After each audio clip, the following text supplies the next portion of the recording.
was really sure coming into Oberlin that I was going to be a doctor, but then, there's like so much stuff going on. You take all these different types of classes and you're like, oh, well, there's like different aspects. There are different like health careers that are possible, like genetic counseling or like clinical research. So, and I think I still want to be a doctor, but it's given me like a much broader idea of what medicine is and what it can be.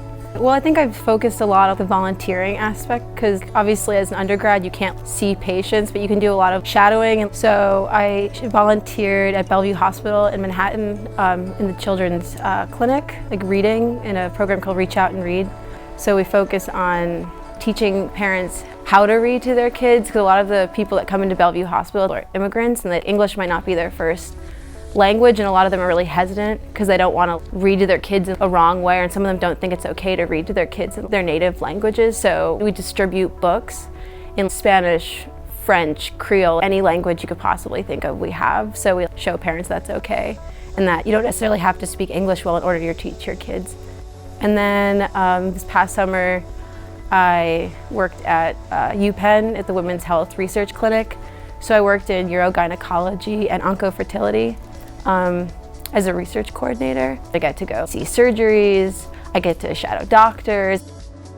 I feel like as a student athlete you end up basically knowing everyone and you kind of feel comfortable interacting with people, and I think that's why I felt comfortable maybe taking more of a leadership position in SAC, especially with community service. Because I think a lot of the student athletes at Oberlin are really interested in impacting their communities, but are just so busy being Oberlin students they might not have the time.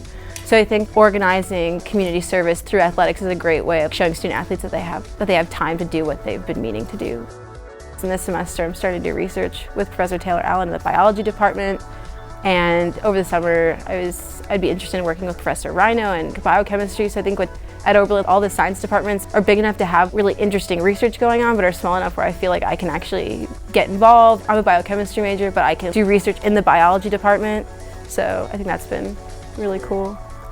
I don't know, I guess with D3 athletics, I mean, like what everyone says, you have the time to be a student athlete and not just an athlete. So I feel like I've been able to put 100% into my academics and also like 100% into my athletics. So I think that's been a huge part of it. I don't have to just be this bro-y athlete. I also be an artsier student. I take an English class or, be into plays. I don't know, that's what's cool about it, I guess.